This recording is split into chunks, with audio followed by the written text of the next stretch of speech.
It had been an incredible trip, I replied with a faint smile. The man sitting beside me in the second row of first-class seats was my boss, and for the past 7 years, also my father-in-law. When it was just the two of us, I called him Richard, but in professional settings, I always addressed him as Mr. Stone. This was an unspoken formality we both agreed on to maintain clear boundaries at work. I had married his only daughter a couple of years after joining his company, Stone Electricals, fresh out of college. Back then, I was a young mechanical engineer with nothing but potential to my name. The job market was competitive, flooded with experienced professionals whose resumes were far more impressive than mine. Richard could have hired any one of them, but he took a chance on me. I had never forgotten that, and I worked hard every day to prove I was worth the gamble. Honestly, I continued, I thought Westfield Industries would win the majority of this deal. Every time I spoke with Tom or Morgan from their purchasing department, they gave the impression they were loyal to their existing partner. It seemed like their long-standing relationship with that supplier would be nearly impossible for us to compete with. You know, Alex, I'm convinced you were the reason this deal came through, Richard said. Their design team threw curveballs at us with those what-if changes to the specifications, but every single time, you came up with 2 or 3 alternative designs that fit their needs perfectly. They were clearly impressed by how quickly and effectively you handled their challenges. Son, I think you've more than earned a nice bonus for the way you represented Stone Electricals down in Atlanta. I'll make sure of it when we get back. Thank you, sir, I replied, a mix of pride and humility in my tone. I was just doing my best for the company. I'm glad it made an impact. It absolutely did. Now, the next step is making sure we deliver everything we promised. We will, I assured him. Our team at the office is exceptional. They take immense pride in their work and won't settle for anything less than fulfilling our commitments. That's one of the perks of being a mid-sized company. We're small enough to care about our reputation, but big enough to handle large workloads. Richard chuckled, nodding in agreement. For a while, we sat in comfortable silence, the hum of the airplane filling the space between us. The pilot's voice came over the intercom, announcing our approach to the home airport. We adjusted our seatbelts, preparing for landing. Once we grab our luggage and load your car, Richard said, I might need you to help carry the boxes of prototype items into the house before you head home to your wife. Don't worry, I won't keep you long, he grinned, knowing how eager I was to return to my wife, Sarah, after 5 days away. In the 7 years we'd been married, and even during the year we exclusively dated, I had never spent more than 3 days away from her. Now, I was counting the minutes until I could see her again. My thoughts drifted from work to Sarah as the plane began its smooth descent. We had met back in college when she was just 19. After a year of casual dating, we made things official, and by the time she was 21, we were married. Years later, she was still as stunning as the day I met her.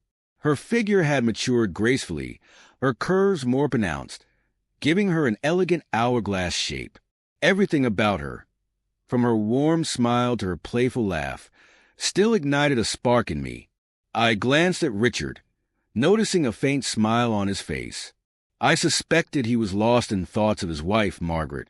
The resemblance between Sarah and Margaret was hard to miss. Margaret, now 48, was essentially a more mature version of Sarah, with the same strawberry blonde hair, toned legs from tennis, and graceful confidence. If Sarah were to age like Margaret, I'd consider myself a lucky man. The pilot's voice announced our final descent. Adjusting my seatbelt, I let my mind fill with the anticipation of seeing Sarah. We touched down and deboarded quickly, but it took 40 minutes at the baggage carousel to retrieve our luggage and 2 boxes of prototype parts. The drive home was smooth since Richard and Margaret lived just 2 miles from my house. Dropping him off was no trouble. As we pulled into his driveway, we were met with an unexpected sight. 3 cars parked out front, including Sarah's BMW and 2 unfamiliar vehicles. Any idea who those belonged to? I asked, nodding toward the unknown cars. No, Richard replied, his voice heavy. I glanced at him and saw his expression darken. "I've got a bad feeling." "Stay quiet and follow me," he said. We left the car doors open to avoid making noise. Richard tried the front door, but it was locked. Even after using his key, the deadbolt remained engaged. He turned the lock back, shaking his head. The living room and den were empty, though clothes were scattered around. Faint noises from the hallway drew our attention. Quietly, we moved to the master bedroom. The door was wide open. On the bed, 2 naked men and 2 naked women were tangled together. In an instant, I recognized Margaret, my mother-in-law, and Sarah, my wife. Their voices, filled with passion, left no doubt that this was no mistake or coercion. Margaret and Sarah had willingly chosen to betray us. Richard placed a hand on my arm, gesturing for me to follow him silently. In the den, he opened a closet and pulled out 2 aluminum softball bats, handing one to me. Then he grabbed a digital camera. "We're going back in there," he said. "Let me get some pictures first." Then we swing, aim low, between their legs. I raised the bat again, prepared to deliver another blow, but Richard's commanding voice cut through my fury, halting me mid-swing. I glanced up at him, his sharp nod and a motion of his hand signaling me to lower the bat. My chest heaved with exertion, and my grip on the handle was unrelenting. But I forced myself to relax my fingers and let the bat hang limply at my side. Richard, meanwhile, bent down and grabbed 2 pairs of pants scattered on the floor. Calmly, but with a palpable intensity, he rifled through the pockets until he extracted 2 sets of car keys. Without uttering a single word, he strode over to the window that overlooked the street. Unlocking it with a swift motion, he shoved the screen aside and, with practiced precision, hurled the keys out into the yard. He didn't bother to check where they landed, but the absence of a metallic clink indicated they had sunk into the grassy expanse. With a steely expression, Richard turned his attention back to the 2 men writhing on the floor in agony. He seized the wiry younger man closest to him, the one who had been with Margaret, by his arm and shoulder. The guy emitted a shrill yelp, still clutching his groin with his other hand, but Richard's grip was unyielding. "You think you can waltz into my home and defile my wife? This is what you get," Richard growled, his tone lethal as he dragged the man toward the open window.